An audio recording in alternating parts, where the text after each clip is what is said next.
Can you hear me? Testing. Testes? Testicles. 1, 2, 3, 2. 2, 1. Welcome to another edition of Light Table Podcast. I'm Steve. I'm Corey. And we're going to talk about the Busters. The Busters. Ghostbusters. Who are you going to call? Ramis.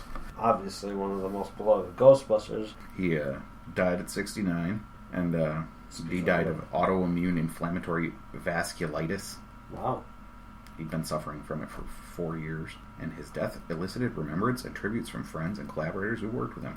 So anyway, Bill Murray issued a statement through his lawyer. Okay. That he said, Harold Ramis and I together did the National Lampoon show, Off-Broadway, Meatball Stripes, Caddyshack, Ghostbusters, Groundhog Day. He earned his keep on this planet. God bless him. That was his statement. That was all he had to say? That was what he said. Wow. And that seems cold. Later in the article it talks about how they had been estranged for a lot of years. After they made Groundhog Day, they stopped talking. Like, they weren't friends anymore. I mean, if you can't see Groundhog Day for the cult bomb it was, I mean... it's not about that. It's about them making the movie together, and he was going through a divorce at the time, and he, Ramis says that he was erratic on set, and, he was just mean to people randomly, and, so they had a big fight. It wasn't really about the movie. It was just about the time together personally. Yeah, but it sounds like clearly he held a grudge. Groundhog's Day happened a while back from talks. It's apparently they made up on his deathbed. He came and visited him a couple months ago and saw him one last time. Wow. So he's been suffering with this for 4 years, and they couldn't get Bill Murray to the table. Yeah, seriously. It should have been I got this disease, man. I'm gonna die, and let's make this damn movie.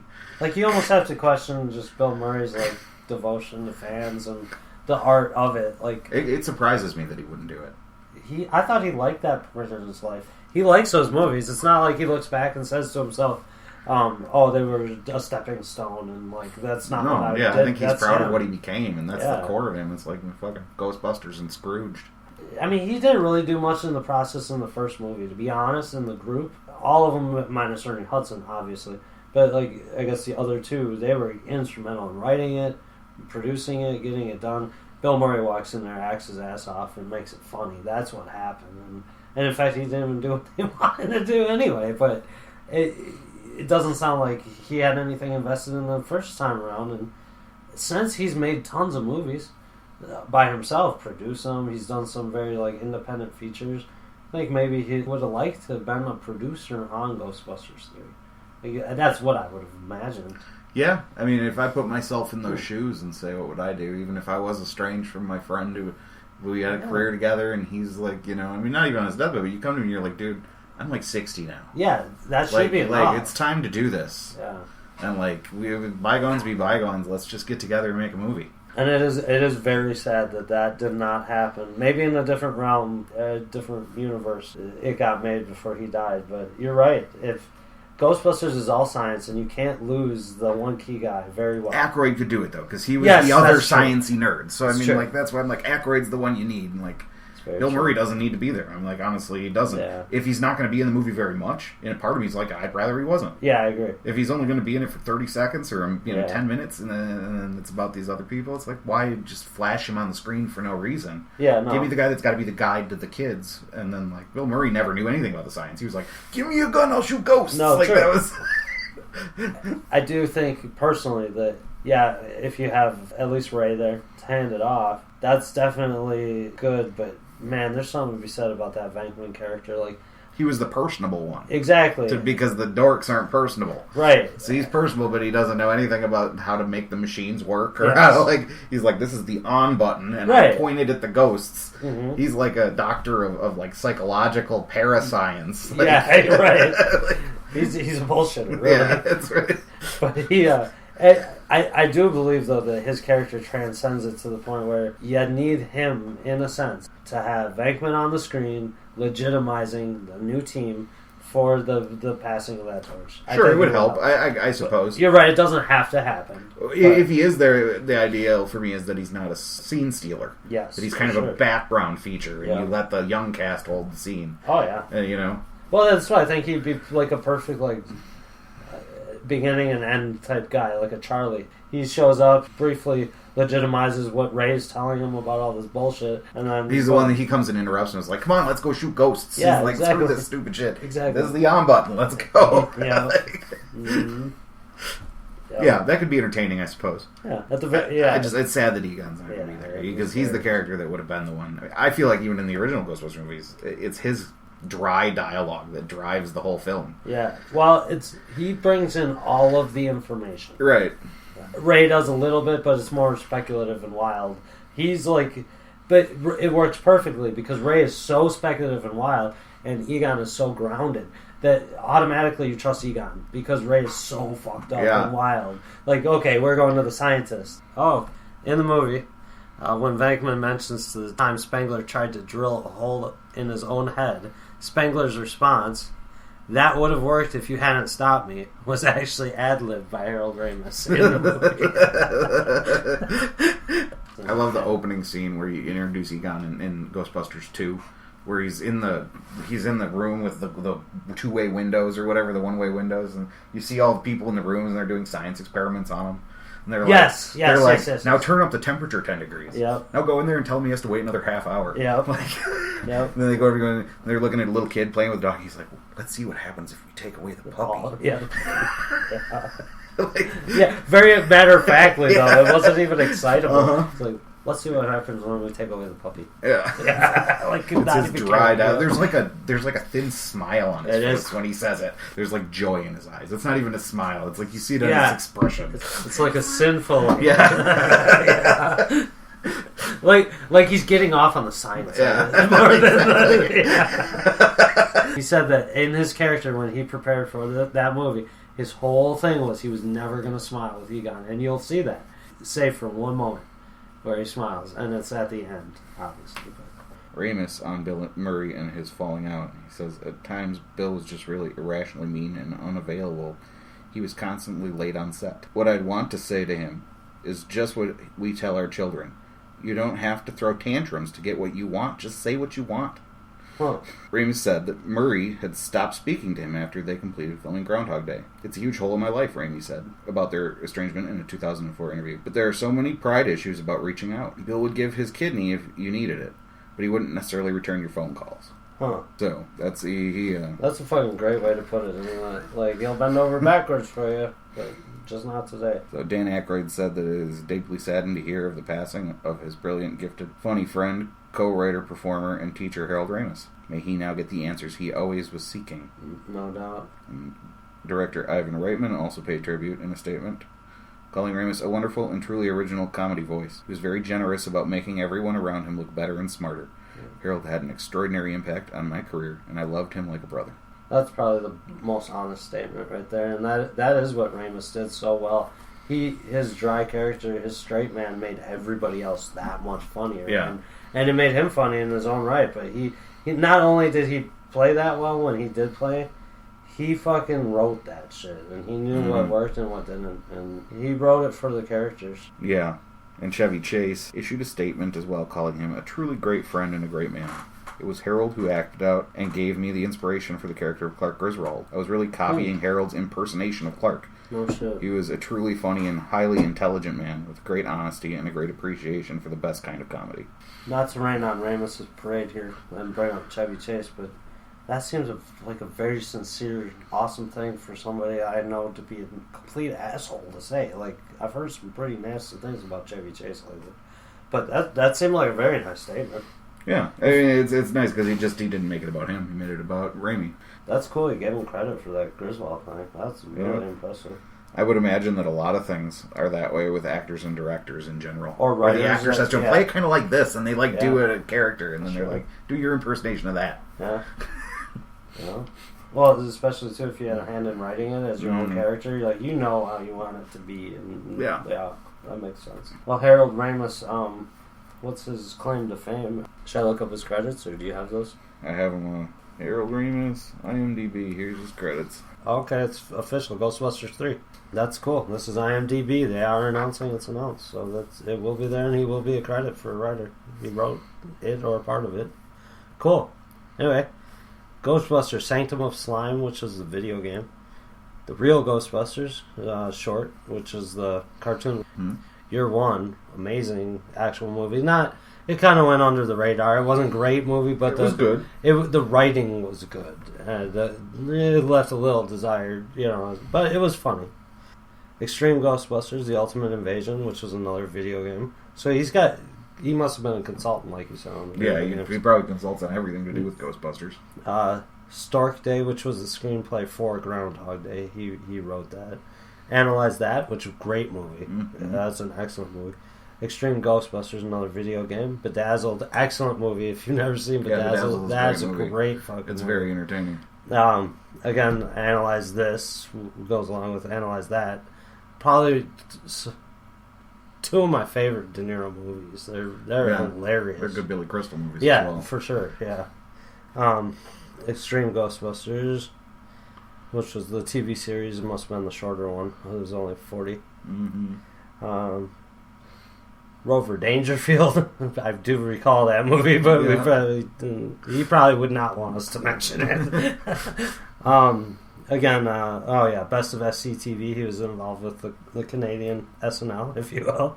Caddyshack 2, Meatballs 3, Ghostbusters, Armed and Dangerous, Club Paradise, Back to School, great movie. He has another credit somewhere for Ghostbusters. A lot of SCTV. He must have come from there.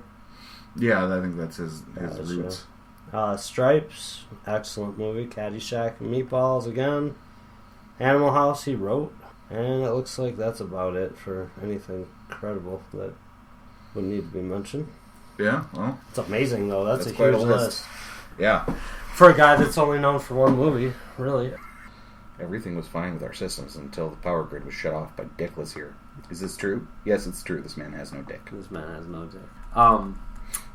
William Atherton was that gentleman who has no dick. Walter Peck. Yeah, he played Walter Peck in the movie. And Ivan Reitman quotes him as saying that Ivan Reitman ruined his life because of that. Everywhere he goes now, people shout at him, "This man has no dick." Plus, the character of Walter Peck was so mean and so hated that people would talk Atherton as if they were giving the character Peck a piece of their mind. Apparently, more than once, physical fights had been started with Atherton. I'm sure he's like a super cool guy. It's just because of his portrayal as this asshole who's trying to shut down the Ghostbusters. Gozer. Good evening. As a duly designated representative of the city, county, and state of New York, I order you to cease any and all supernatural activity and return forthwith to your place of origin, or to the next convenient parallel dimension. Gozer was originally going to be played by Paul Rubens, Mr. Pee Wee Herman himself. He's versatile. In fact, he could have looked just like that chick.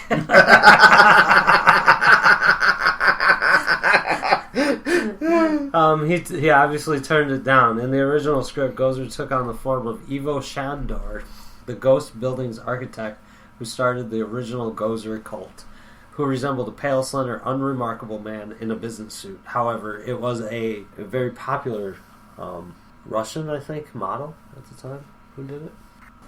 Well, I just love the fucking theme song. Yeah. We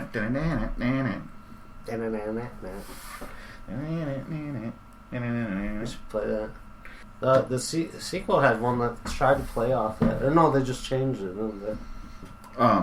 They updated the song. It was back in the days when they did that kind of shit. Like Vanilla Ice and Ninja Turtles 2. Yeah. Okay. It was like a song about the characters and like... Yeah, I want to say there was one of those in the first movie too, where there was like a key niche single that was like a... Well, the very end, you're right. I think they tied it in somehow. I think the end shot where when they're all coming out of the crumble and shit, and they're covered in goo and they're not dogs anymore. Like it fades into Ghostbusters, doesn't it? When they're not dogs anymore. What a fucking script! Like that's like awesome that can be classic movie. And Sigourney Weaver's character, like that woman needs to leave fucking New York because everything fucking happens to her. Right? She turns into a dog, gotta fuck the skinny guy across the hall. Her plans of world domination fail, only for another dude, some Romanian, to come by with some crazy boss who has to steal her baby. And then she's all freaking out because Oscar's gone and she's got only no other hope but faith. That's it. Yeah, that's the end song. Who's that? Cherry Poppin' Daddies? I have no idea.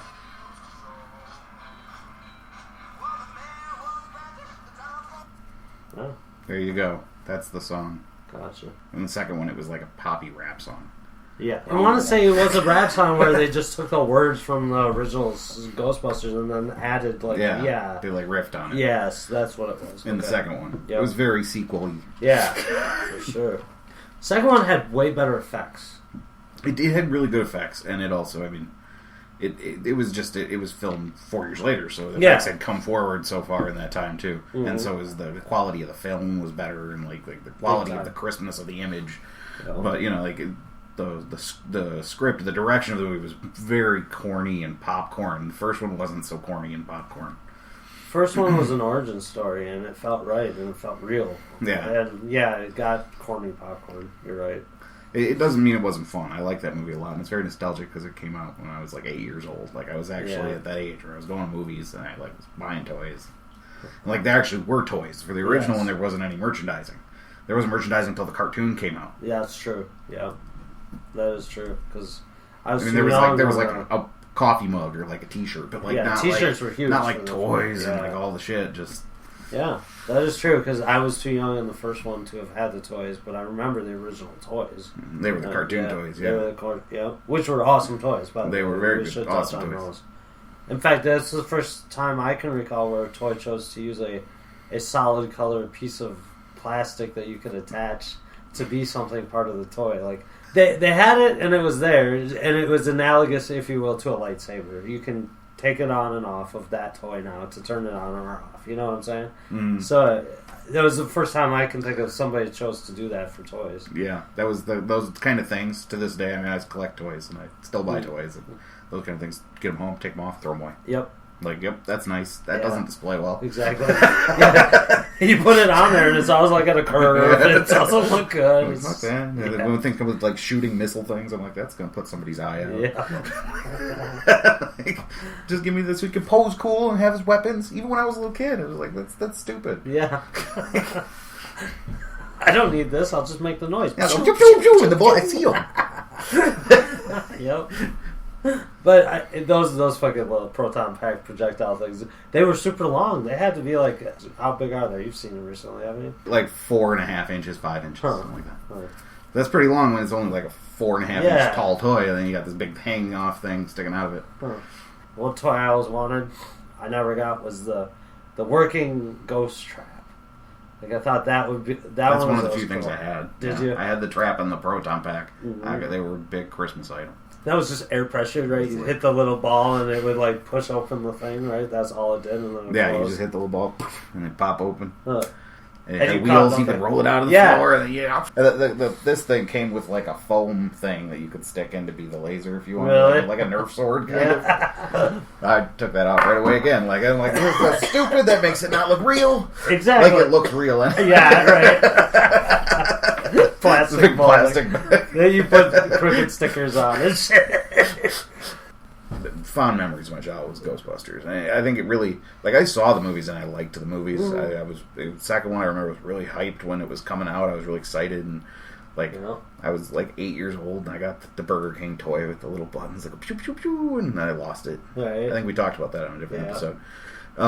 Yeah, we did. That's great, but to me the cartoon was really the thing that I saw all the time. I watched it every Saturday. Like it was a part of my life when I was a kid. Mm-hmm.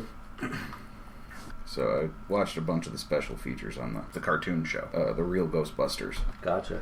There was interviews with the two different producers who worked on that, and they also worked on Ghostbusters. I thought it was interesting. They also worked on heavy metal before that. Really? That was their first thing, and then because they did special effects and stuff on Ghostbusters. On the movie, you're saying? Yeah, on the movie, yeah. Sure. Which it was like the first time they'd ever done special effects in a movie. They were making it up. They knew how to do animation, and they were like, "Well, we can like animate in a movie." Yeah, in fact, some of those scenes, which we'll I'm sure delve into, but like one for me that rings out true is Slimer when you first see him and he's going around the chandelier in the hotel room and the ballroom. That is really shitty. But they had to figure out how to do it, and those are the guys you're saying? Yeah, that's... okay. I mean, I don't know. I think they supervised the special effects. I don't know if they actually did them. I think they had like a team of people that worked on it. Okay.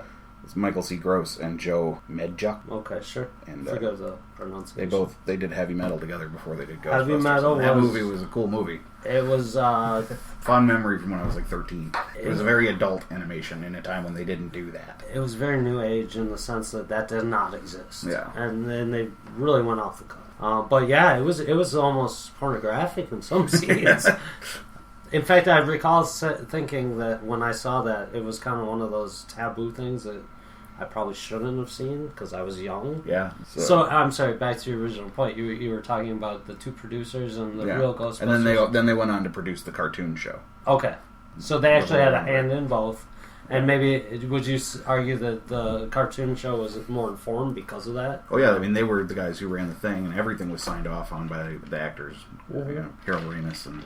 You're saying the cartoon was signed off by... Really? It wasn't just like, here's some rights to produce a cartoon it was show? The guys who wrote the movies. Wow. Like, they had a hand in it. They sent their guys over to run the show kind of thing. And it does feel like that. Looking back at it, it's still in my memory, and I'm sure there's a Thundercats... it's very Scooby-Doo meets Ghostbusters. Right, but there was plot. Oh yeah, there was plot for sure. Yeah, which is like, I look back and I recall some like Silverhawks. I thought it was a great show, but no, it's He-Man. It's the same thing every time. Yeah.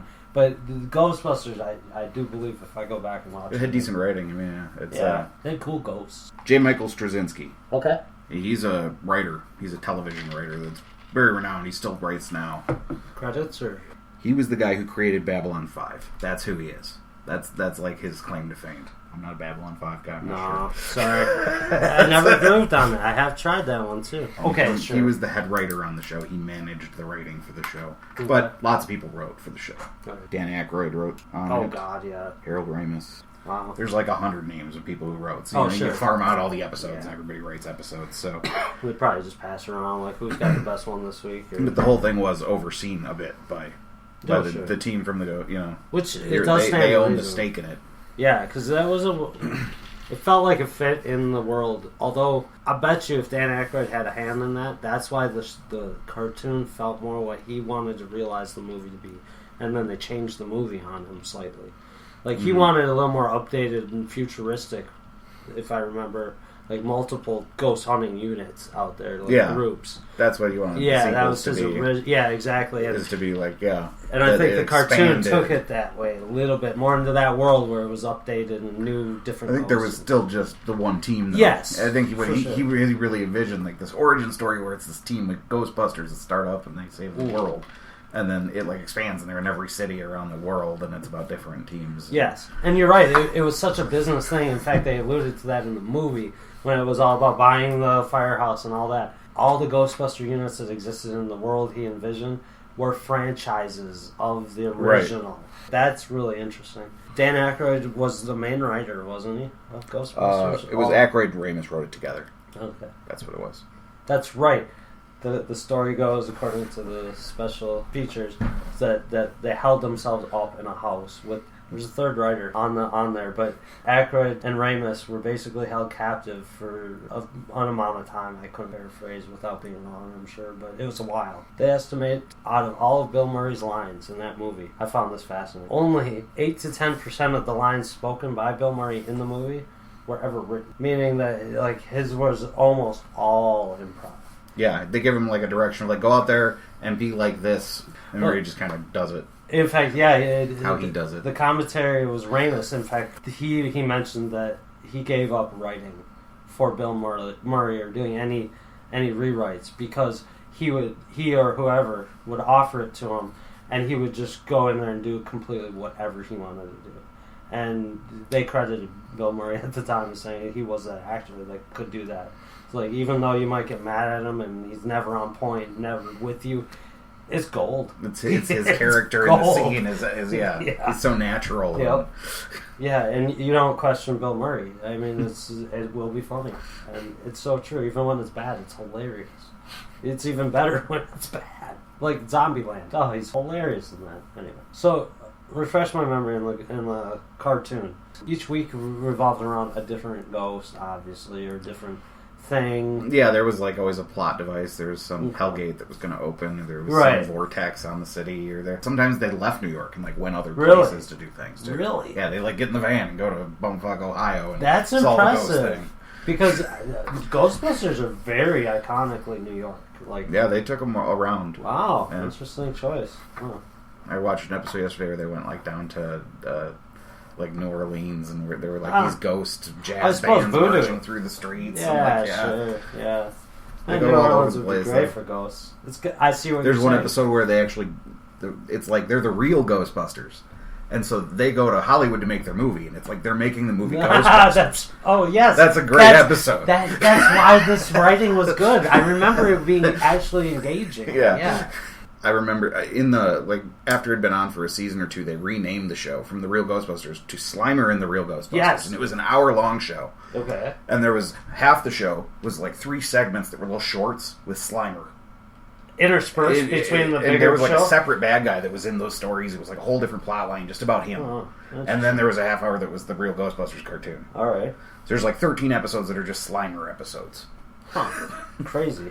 Slimer, who, of course, we all know, is the green globule. Right.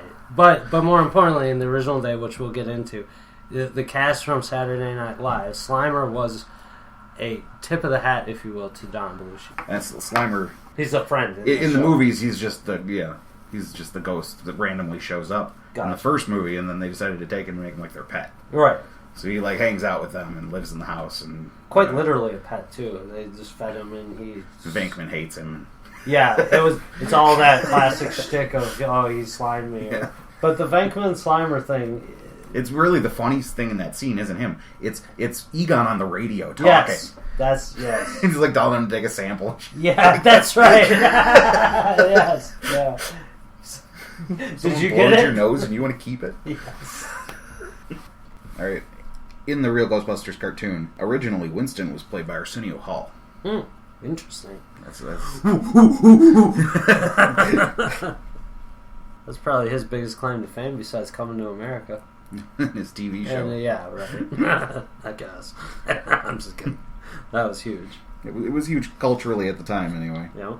It was big for Fox, too, because Fox never really had, like, a late-night show that competed, and Arsenio was that. And also, Venkman, in the early seasons, in the first 2 seasons, he was Garfield. Yes. The voice of Garfield was who Venkman was, and they got somebody else to replace him. Now, okay, thank you, because this has always perplexed me my whole life. Did Bill Murray ever do Garfield as a voice? I don't think so. Because, man, I'll tell you what. Maybe he did in the digitally animated ones. What are you going to call Wikipedia. Garfield, yep. He's Garfield in the digitally animated Garfield. Okay. Which would have been the one I probably would have heard more recently and more than likely. So. Makes sense. That was... So he's got that going for him.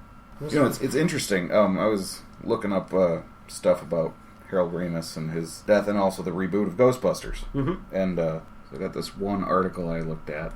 It says it's from filmjunk.com. Okay. And it came from December last year. They were talking about a Sony press release. They said recently the Bad Boys sequel was compared to Ghostbusters 3. It was said that unlike Ghostbusters, they wanted to get the original cast back for Bad Boys.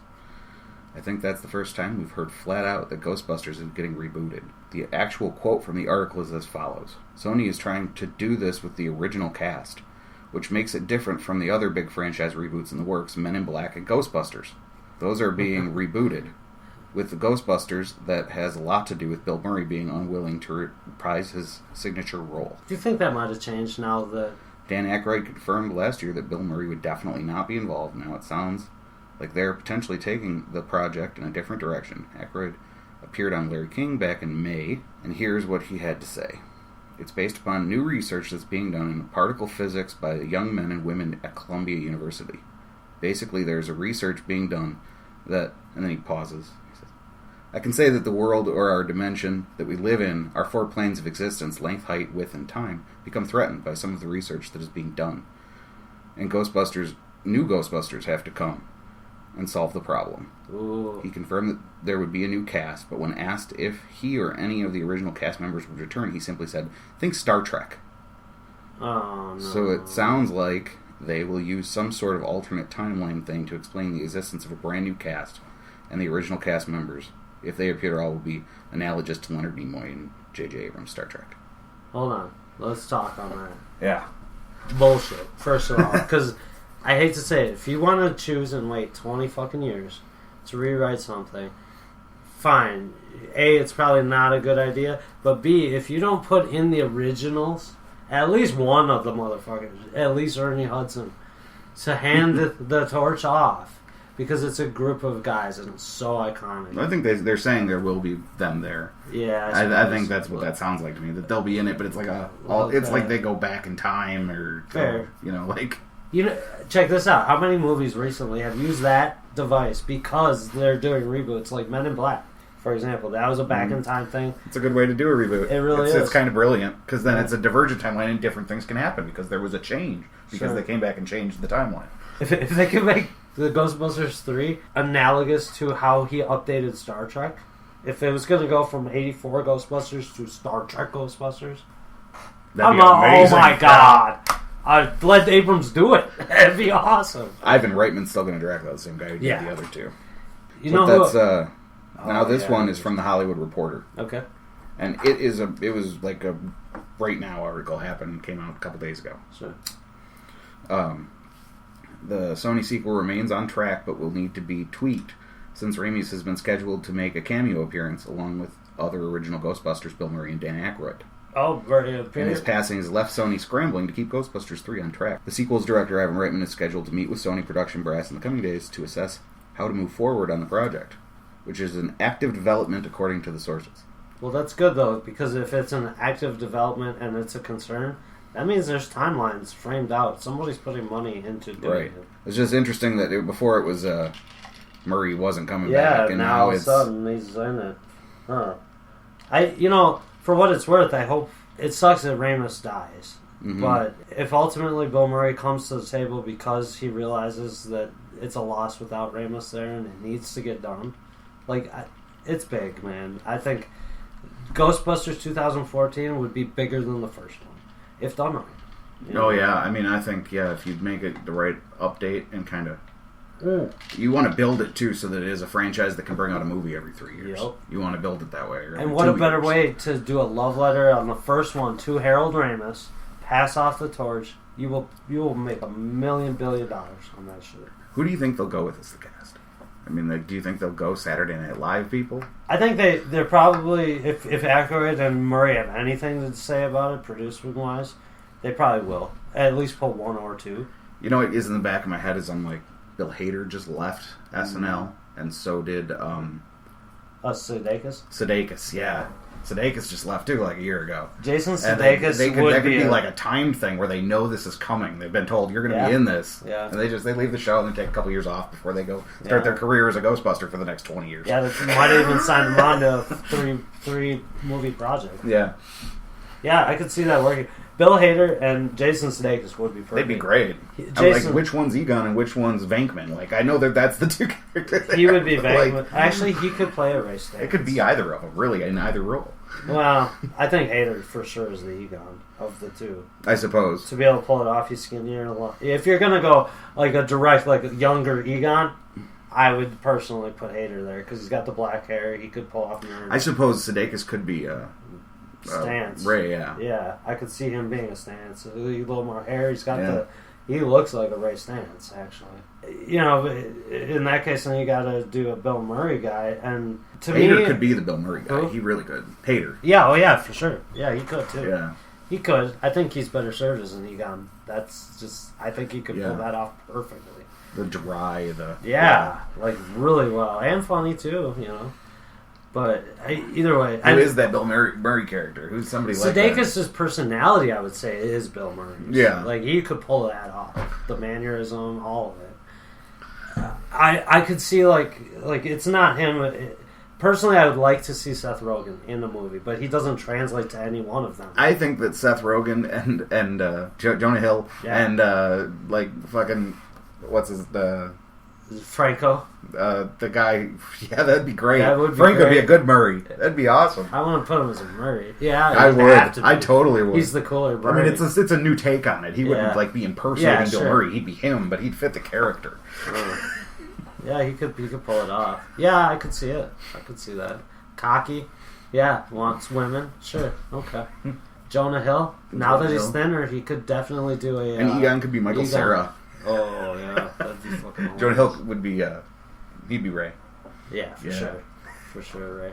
And again, it'd have to be a whole new take on the thing because they kind of play that one thing they do. Yeah, well, and I could see if they just it was an alternate reality where it was 4 different dudes all together.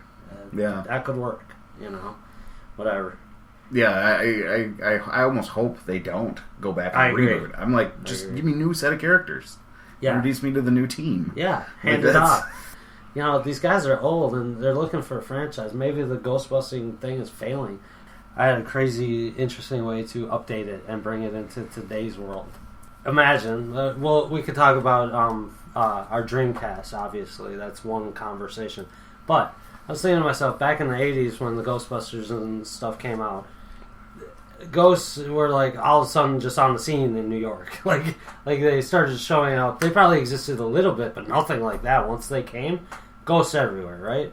Well, how do you explain that and update that now? Imagine your favorite cast in a produced show like Ghost Hunters, okay? And maybe one of them could have been a son of one of them, and he escaped with one ghost that he holds hostage. And he takes around and he uses this ghost to create shit and move shit, and then they got this show, and it's it's a con man versus saving people. It's a Ghostbuster con man, but then all of a sudden the world needs him again, and he has to fulfill the destiny and the trope. Yeah. I think a Ghost Hunters opening with the green lights and imagine Seth Rogen and somebody doing something like that. Yeah, that'd be hilarious. That'd be great. I just think it'd be a great way to update it. Is these guys who are the hugest hit ghost hunting houses and shit. I imagine that I bet the script was that Egon was the one who went and did shit with him. He was probably in the movie more than the other people. Is what I would imagine.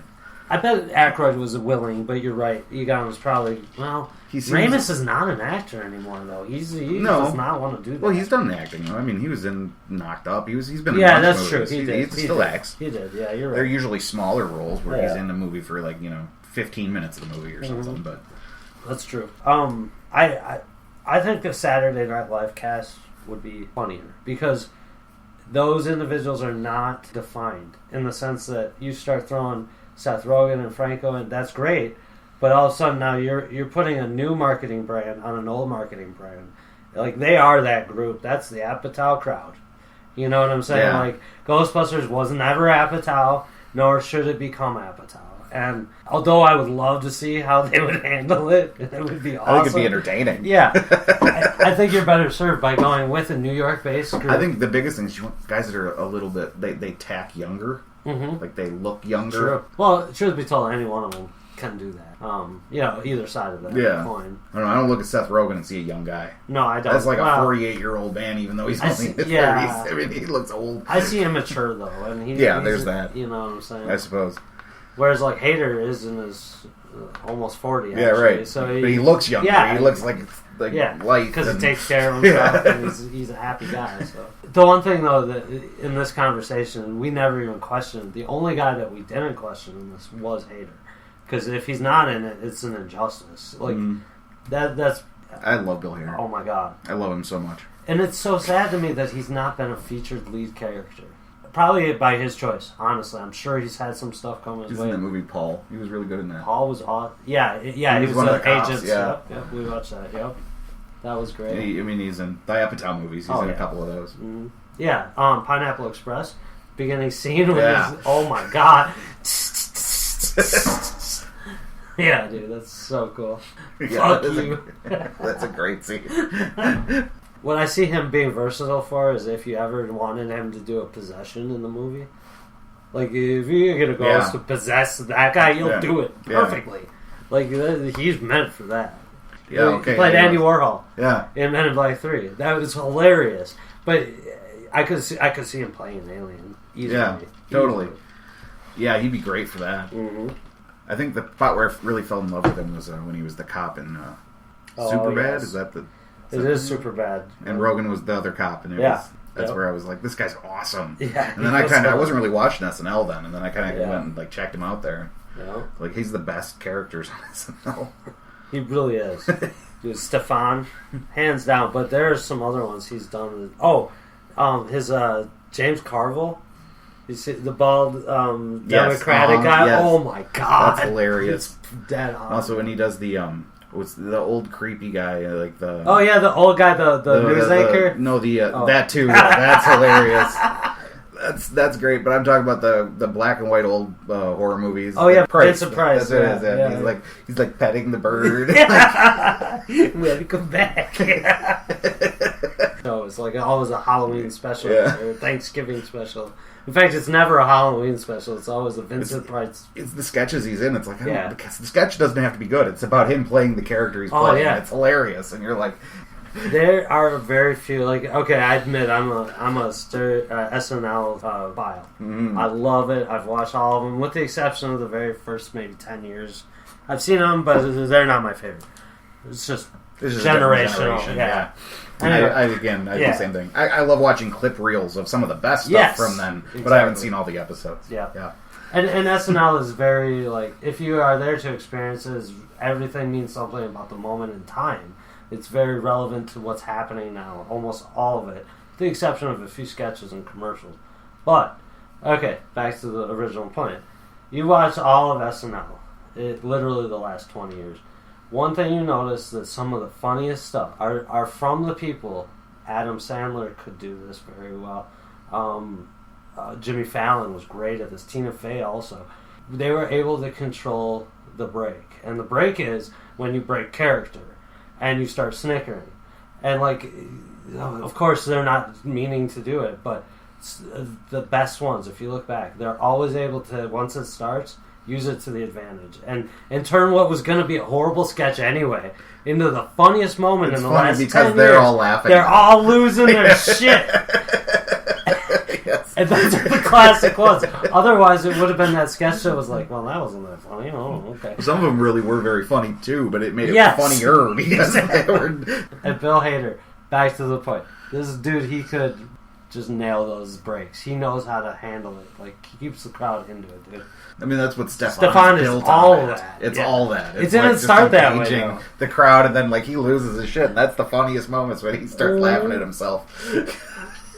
And I'll tell you what, if you've watched Stefan or seen it, you could literally go back and watch it at least 5 more times and catch something new funny in it. Because all the shit he lists off in the hottest nightclubs is just so like over your head sometimes. I want just like an hour reel of all of those. Dude. That'd be great. Just watch it keep going. He is fucking hilarious. A human pea box. You know it's that thing when you take a midget and you put him up over your head. Yeah, he should be in the movie. Yes, he really He could almost be any of the characters. Oh, that's God, how I look at him. He could play any one of them. Mm-hmm. Yeah. I mean, okay, so let's get off SNL and the Apatow gang. Who else? Rick Moranis. Who'd you replace as Rick Moranis? I don't know who I'd replace with, but here's an interesting fact on the Rick Moranis character. That was originally slated for John Candy. Really? Yes. So that, and in fact, it was really close to filming when he had to back out for something. I think it was Planes, Trains, and Automobiles he got with Steve Martin. Anyway, they turned it down, and Rick Moranis filled that spot. Rick Moranis seems better for the role. I mean, that's a happy accident. I mean, nothing against John Candy. I like him too, but I agree. It worked out for the best, I think. But Rick Moranis, from what I read or hear, is being a bitch. Like he doesn't. It's not. He just doesn't work anymore. Oh, that's okay. He quit. He was like, "I'm going to be with my family. I got money. Bye." Yeah. Okay. So like that's been his attitude the whole time for a long time. Is it needed? I mean, I don't. If you're not going to come back with all the 4 Ghostbusters anyway, who cares about? Yeah, I think you really could just have one of them. It could just be Dan Aykroyd. I think it could be one. Yeah. Although, if they really want to legitimize it, they really just should bring back the 3. Because Ernie Hudson is not busy. Yeah, exactly. That's what I was like when I read this. That's one of the things in the article is it said that it was Aykroyd, Ramis and Hudson. Murray were going to come back. Right, They left Hudson off. Like, right, and I'm like, that's really? You're going to cut out that dude? This is bread and butter. Like, y'all are millionaires. What the hell? This guy's like, all I got though is a crow, man. She was good. Oh, that's funny shit. Yeah, I looked at his IMDb page. He's been in like 15, 20 movies or something. He's had a career, but most of them aren't very big roles. Ooh. Sorry, let me interrupt you here. We just talked about the Slimer incident at the beginning with the dry Egon stuff. Mm-hmm. Here's an interesting fact for you regarding that. Had Eddie Murphy accepted the role of Winston, the character was actually meant to appear in more of the film. He was to have joined the team much earlier, and it would have been he who was slimed at the hotel instead of Bill Murray. When Murphy declined the role, the script was rewritten to have him appear about halfway through the film. Meaning the character, who was in turn played by Ernie Hudson. But that could have been a weird paradigm shift. If he had been in that movie, think about the comic relief. Like, now you have two characters that are really the comics. Like, fighting for it. Huh. I think Ernie Hudson played a perfect, like, he was that character. We've talked about this. He was the witness. He was us. He was the us. Viewer. He was the viewer, yeah. He was like, this is insane. There's ghosts and, like, what the hell? And he was just like, whatever, guys. Yeah, like, whatever. I accept it. It's cool. Like, so do you. You're going to give me a paycheck? Yep. Let's do it. Exactly. He informed the viewer that it was okay to go along with the fantasy. Because he was doing it and he seemed sane. He legitimizes everything for everybody. Also on that note, instead of Venkman originally, we could have seen John Belushi playing Pete Venkman. Prior to his death, he was slated to be that. Murray with no... Yeah, he would have been good. He would have, probably. But we'll never know, obviously. it's not as good as Bill Murray was. No. But Bill Murray was so perfect in the role. You know what? Honestly, out of the whole cast, the one actor I kind of have issues with, like, I don't really care for a lot of his stuff. And I am saying this from a place where I've seen a lot of his documentaries where he's very open about his opinion. And that's Dan Aykroyd. And I just don't agree with him on some things. And he's really kind of out there on some stuff. No, I agree. He's out there. Yeah, which I is find fine, him entertaining. Yes. I'm a big fan of his acting. Like, it just is him in movies. I agree that I don't particularly like him. I don't think he was all that great in most movies, even when I look back at it. Like, out maybe... Trading Places? Yeah, even that. Like... It wasn't memorable. That's what I'm saying. You know, like, it could have been any white guy playing a dick. I guess. Maybe. I mean, yeah, okay, he played it well. I shouldn't say he's not a good actor. There's several movies that he was in that I can't think of the name of. Sure. That I've seen that I enjoyed. Like one Dr. Detroit. Like, that's a decent Don't movie. recall It's it, an so- 80s movie. okay, It's generational. He did a lot of 80s, We yeah, were alive sure. then, so like I remember seeing them. Well, one example of an 80s movie where I'll give him credit that it worked, but I wouldn't argue that it was good acting, was The Great Outdoors with John Candy. Yeah, that's a great movie. It's a great movie. His character, he played well. And I think he did a good job with it. But I think he's that over-the-top actor, which works. I mean, if I was going to try to name something that he was in that I love him in, it's Ghostbusters. Oh, and for that's sure. the character he is, and he plays it really well. He's perfect in the part. In fact, I would say, on my opinion, that's his best acting. He is Ray Stantz. Yeah. It's the only one I've watched that felt And he like really is a real character in that story, yeah. Felt He's like a not real him. person on Yeah. the screen. Like, he really believes he's that excited about the ghosts. Like, we gotta go. Screw the pussy. Yeah. Yeah, like, he had a chubby for this shit. Like, he did it. But he's the one that he's always like, yeah, somebody's got to go in there. And everybody looks at him, and he's like, oh. Okay, another thought for the Ghostbusters. Back to your original thought, though, of Rick Moranis not being in it. Not a huge loss. Does Janine return? Maybe. I wonder if Annie Potts has any interest in even being in it. I bet she would. I don't know. Why not? But I suppose at the same time, depends what story you want to tell. She just might not be important. Yeah. I mean, if you're not focusing on the old cast, I think it might as well just be one of them who's carrying it forward, training the new people, and knows the science. And here's a thought: what if, really, out of all of the cast members, the most active one left that is working and still viably good looking Sigourney Weaver. Like, yeah. I mean, she could have married Venkman and he dies or something, and Ray's at the funeral with Ernie Hudson, and they're like, what do we do now with the business? It's gone without him, and blah, blah, blah. We're selling the rights, and blah, blah, blah. But we have to train it. You know, it could be. Do you think she comes back and makes an appearance for 3? I'm not saying no. I'm not saying I don't think she wouldn't come back. I don't think it's necessary. I agree. She was I won't be upset if she comes back. It's fine. Or like whoever you can get, sure, have a reunion. But like, important to the plot. She really the sad thing is the one who's most important to the plot would have been Egon, because he's the scientist. It is. And like he's the one that understands all the shit. So it's sad that we lost him. That would have been yeah. Makes me like pissed at Bill Murray. Like, just sign on for the freaking 3rd one and go do it before people die. That's exactly why we need to do this now. That's actually kind of was the pitch he got too. It's like we're all getting old, man. Yep. Let's go sell this shit and make some money for our families.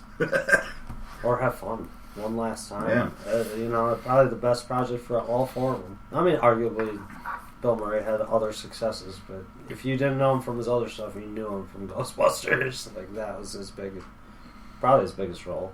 It was what put him on the map, really. I mean, Caddyshack, I suppose, is up there, obviously, but he's even a secondary character, really. And that movie also is like tangentially connected. Like it's written by written and produced and directed by the same group of people. Like the whole, not just Ramis, but like all of Reitman and like the they were the Apatows of that. They were their own team that made those movies. Yeah. They did the National Lampoon stuff. They did the Vacation movie, and they did the. I mean, it's not all the same people, but like tangentially, many of the people are tied into these projects. The biggest moment I had with the first movies, 84 it came out. I'm guessing summer of 84, right? Probably. And at that time, I was 3 and a half, and it's literally the first movie I remember, and I don't remember even 98% of it. I remember literally probably only 2 seconds of it, but you probably should have been seeing that movie at 3 years old. Well, here, in my mother's defense, that's okay. But no, like, right? I'm not like. Here's what happened. We went to a drive-in, and it was the second feature. Yeah. I saw a few good movies that way too. Yeah. Like he'll go to sleep. Oh yeah, and we were with my aunt, who at the time was much younger. She was like 18, or not even 16. We really wanted to see it, heard good things about it, and yeah, of course, I think they knew I was awake, and I don't remember much. Things were going fine, and I might have even been sleeping, but I woke up and I saw that dog, Rick Moranis, turning the dog on the window. You know where he's getting chased in the very first part? He's getting dragged down. And he goes to and nobody in the fucking restaurant helps him at all. They just go right back to his meal. Yeah. This dog running through the park, that I remember. And that was the first movie in my life I can remember clearly. And good claymation. Yeah, it was. Even now, I look back and I watch it now. It's shitty. It's bad, but it's not that bad. It's pretty good. I like the aesthetic of that stuff. It's not so much that it looks real, but like the claymation itself looks great. It's just how they chose to matte it in the color. It looks off. It doesn't look like it fits in the screen. But the claymation moves well. Yeah, they should fucking fix it. They should just digitally, just go in and clean it up.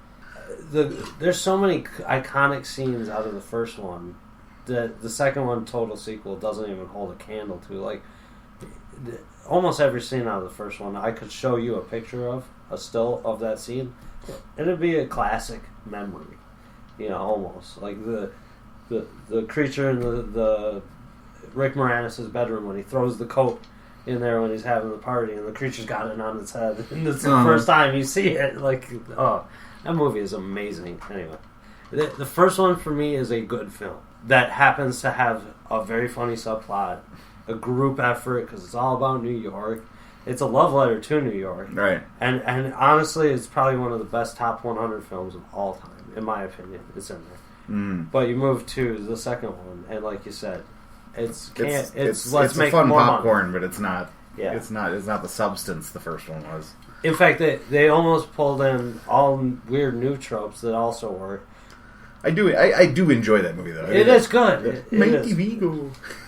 Yeah, that guy's creepy. Baby. The baby? The baby?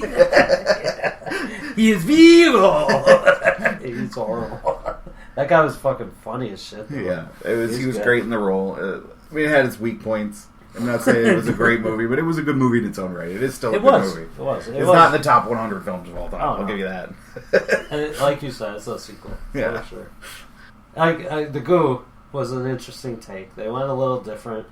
Felt like they didn't rely on a portal anymore. It's like something weird and new, and they focused on one bad guy rather than like a city full of ghosts being released, which is good. It's a little more maintainable. That makes sense to have like a key bad guy. Yeah, like you don't have to like take care of ghosts all the time everywhere. Like, yeah. Well, okay, Ghostbusters 2. Visually, they had some really cool ideas in that one versus the first one. First one relied more on the fear side of it. The second one was taking away the fear by showing you cool stuff. Kind of like a the bloody... whole courtroom scene with the two ghosts. Dude, that was a cool scene. That's a really wicked, well cool fighting ghost scene with Ghostbusters. The walking Statue of Liberty. You know, pay a little homage to the big guy in the first one, but make it cool and different. And they did it well. And the train. The train was badass. Some shit like... Remember the Titanic pulling in at one point? That was cool. They had some really neat graphics. Neat moments, neat scenes, yeah. Yeah. Sometimes to me that's all a movie has to be. Sure. It's just each scene needs to be like a little postcard to my nerddom. Right. You know? But those are exactly it. Those turn out to, for me, end up feeling a little bubblegummy, but they're fun. Yeah, exactly. I agree they're not the best movies, but they're entertaining. Certainly, it doesn't mean that they're not worth seeing. It's just the difference of, at the end of the day, for me, like, one, great movie, film. Second, it was an excuse to make more money. And they did it well. And a lot of other sequels fell way worse than that did. And that was a good sequel. What would you do with a proton pack if you had one? Besides cross the stringers. Melt some shit. That'd be fun. Melt the car. That'd be good. Catch some ghosts. Fuck yeah. I wonder... You know how they have websites out there about where you can find out like the amount of damage that would have been done in the Avengers movie to New York City. Right. I wonder how much damage in total the Ghostbusters were responsible for in both movies. Not as much as the Avengers. No, that was like a war. I'm sure the Avengers beat them, but they like blew up a building. They did a lot of damage. They like fucked up the street. They dug a hole in the street. The second one, they did a bunch of damage. Well, they took the Statue of Liberty. Right? Yeah, they tore the Statue of Liberty up. Yeah, it was like laying on the ground. Yeah, and those streets were fucked up in New York in the first one, like crushing cars and shit. I'm sure it was a lot of damage. They probably held some of the records. If they held them responsible for all the damage that was done by the it was a lot of damage. The streets were all busted, but still, it was like a localized area in New York. It wasn't like there's a giant cruiser took out 7 skyscrapers. Right. In fact, that skyscraper that's an interesting point. Is they picked a famous penthouse downtown. It was a real building, and then they used video matting where they painted on the cells the top portion. So none of that was actually a top of that. So like the whole temple and shit. It was just a set. It was all Well, they did make a set for them to act on, but when you see it in the exterior shots, I'm saying perfect matting. It looks good. Yeah, like I said, the guys who did the special effects they were animators, is what they were. They didn't really.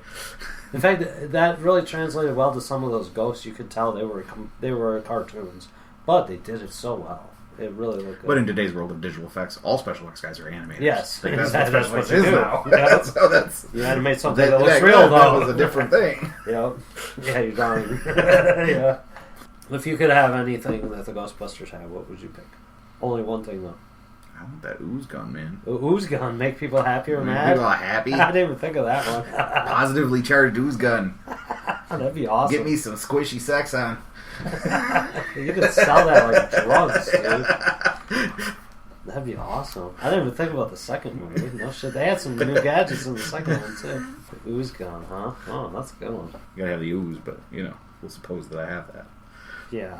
Yeah, well, you just open up a hole in the street and make there's a river of it. Yeah, there's tons of it down there. It's all over the place, just flowing under the street.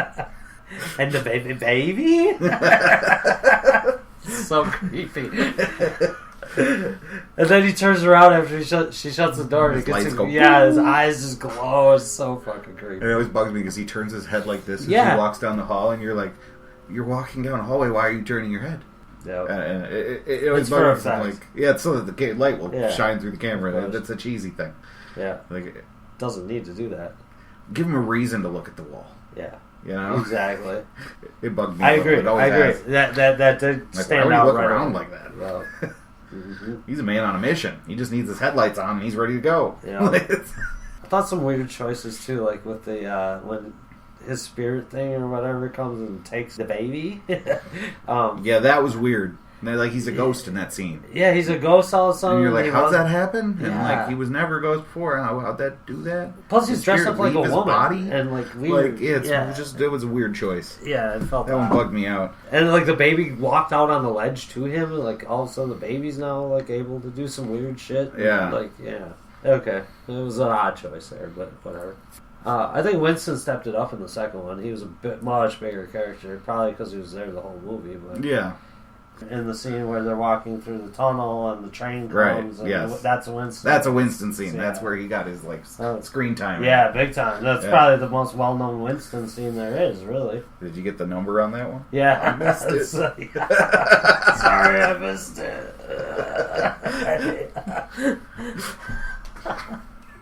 I was shit my pants when that happened.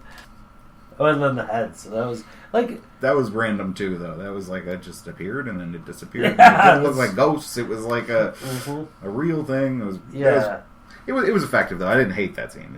It was a lot of place. Yeah, and admittedly though, like you look back at the first one, and a lot of that stuff was like it's so new that it couldn't have been out of place. But like there were some stylistic choices that I thought were just looking back, they're odd. In the first one, yeah, they're perfect. And it created the world of Ghostbusters.